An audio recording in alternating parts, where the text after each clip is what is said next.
Alors, dans l'actualité, beaucoup de sujets ce matin, dont le blocus aux producteurs de bois, une bataille juridique qui laisse des traces. C'est la coopérative de gestion forestière des Appalaches qui dénonce vivement un blocus qui a perturbé au mois de février ses opérations sur la seigneurie de Lotbinière. Des producteurs de sirop d'érable de la région, soutenus par des producteurs et productrices acéricoles du Québec, ont bloqué durant la semaine du 23 février l'accès aux travailleurs forestiers dans le but de faire pression sur le ministère des Ressources naturelles et de la Forêt afin d'empêcher la réalisation de travaux forestiers. Donc, c'est un communiqué de presse qui a été émis hier par la coopérative de gestion forestière des Appalaches qui déplore cette situation, ce blocage qui a entraîné des retards critiques alors que les opérations prévues pour l'hiver sont essentielles pour respecter les engagements avec les industriels forestiers ayant acheté du bois. Or, ces travaux doivent impérativement être réalisés avant le dégel sous peine de rendre l'exploitation du chantier impossible. Donc, des pertes financières liées au jour d'arrêt forcé. La gestion forestière des Appalaches a dû assumer des coûts opérationnels supplémentaires, des frais judiciaires pour défendre ses droits devant la justice, alourdissant ainsi ses charges opérationnelles.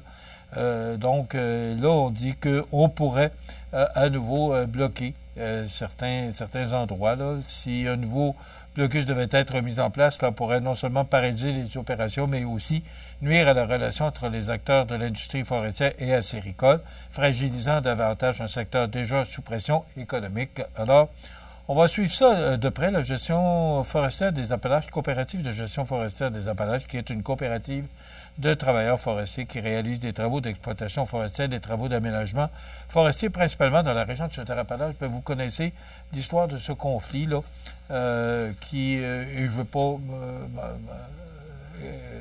m'embarquer là-dedans, là, mais juste vous expliquer que, on procède à la coupe d'arbres et la coopérative a les permis nécessaires. C'est ce qu'on nous explique, du moins. C'est ce que je comprends. Et les acériculteurs, de leur côté, qui, eux, voudraient avoir plus d'arbres, plus de pieds carrés là, de forêt pour être capable de suffire à la demande au niveau du sirop d'érable.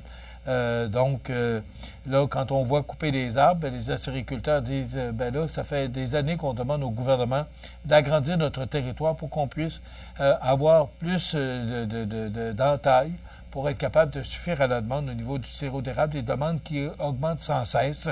Alors, moi, tout ce que je dis et ce que je comprends de la coopérative, c'est qu'on aimerait que tout le monde s'assoie ensemble et qu'on puisse trouver une solution à ça. Parce que ce qu'on dit, ce bras de fer entre les deux industries poserait donc la question d'un meilleur encadrement des zones de coupe et d'un dialogue plus soutenu entre les différents acteurs économiques de la région. Je pense qu'aujourd'hui, c'est souhaitable. C'est ce que j'ai compris de l'essentiel du communiqué de presse de la coopérative hier, qui voudrait qu'on s'assoie tout le monde ensemble et trouver des solutions, là, ce bras de fer actuellement entre les deux industries, là, celle de la coupe d'arbres et celle de la sériculture.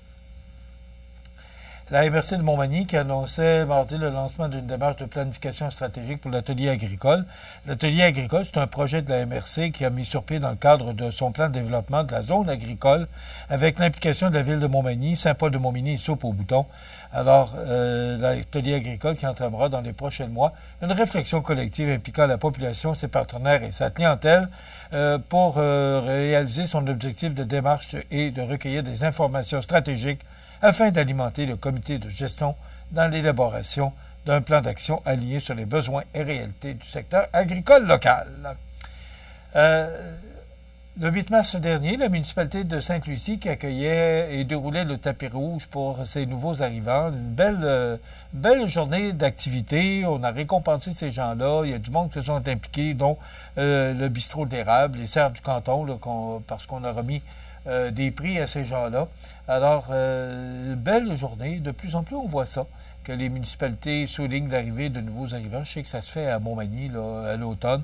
Alors, bravo pour cette belle initiative à Sainte-Lucie. Il semblerait qu'on comprend bien qu'on a passé une très belle journée et la photo en fait foi.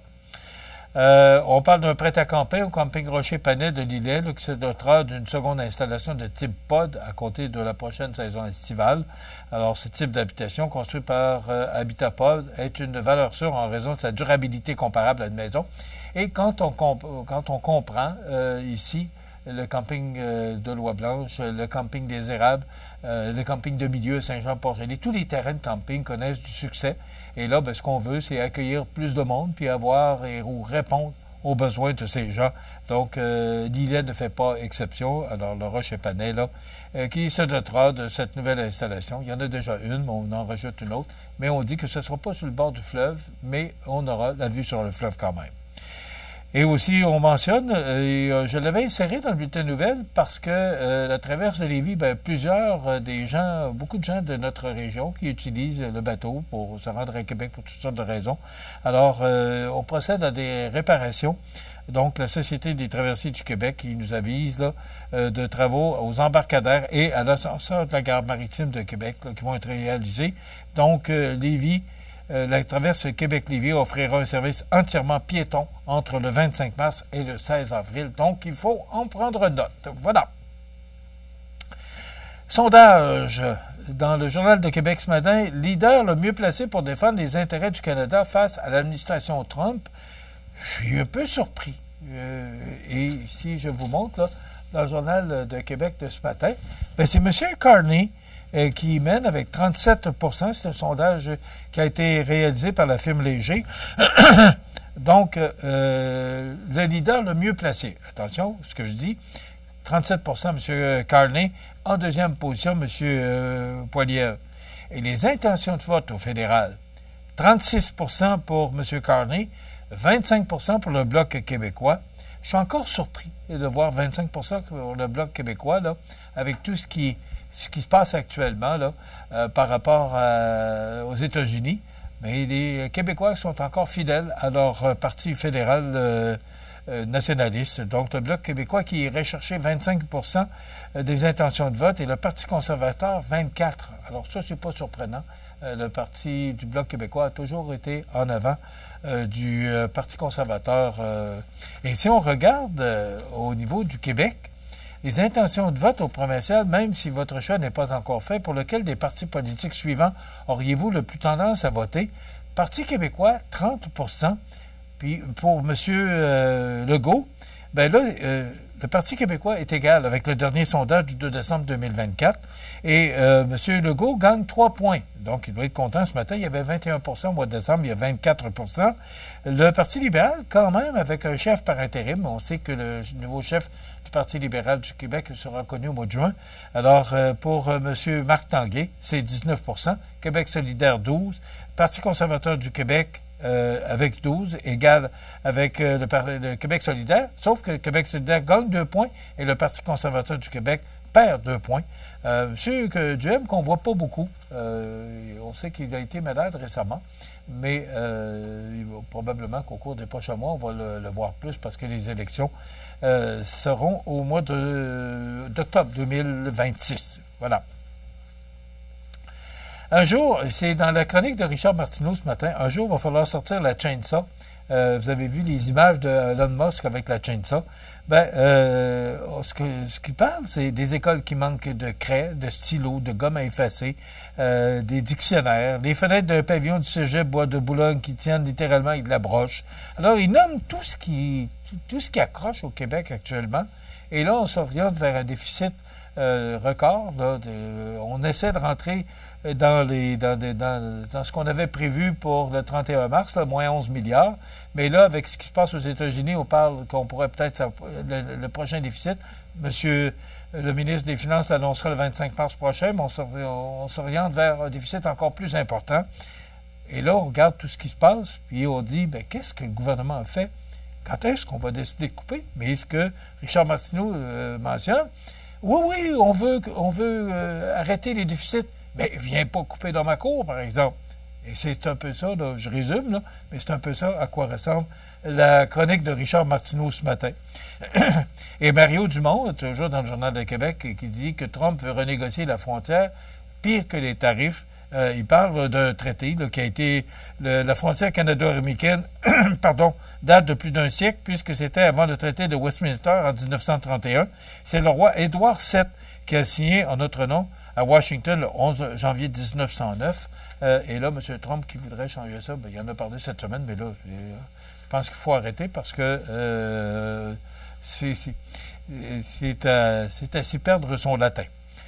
L'Ukraine qui a accepté un cessez-le-feu, qui a accepté l'offre des États-Unis. C'est la SAQ qui ferme 5 autres succursales. Donc, ça continue. Il y a beaucoup de choses dans l'actualité ce matin, mais malheureusement, on n'a plus de temps. Et je vous annonce que ce matin, la Banque du Canada annoncera son nouveau taux directeur. On s'attend de baisse d'un quart de point. On est actuellement, excusez-moi, on est actuellement à 3 ça pourrait être une baisse d'un quart de point à 2,75. On comprend que dans la situation actuelle, pour la Banque du Canada, il serait préférable d'abaisser le taux. Demain, Mélissa Boisnord de Tradugno et René Hébert de Langue, Journée nationale de la promotion de la santé mentale. Et on reçoit Philippe Moussette pour l'éclipse de la Lune. Bonne journée.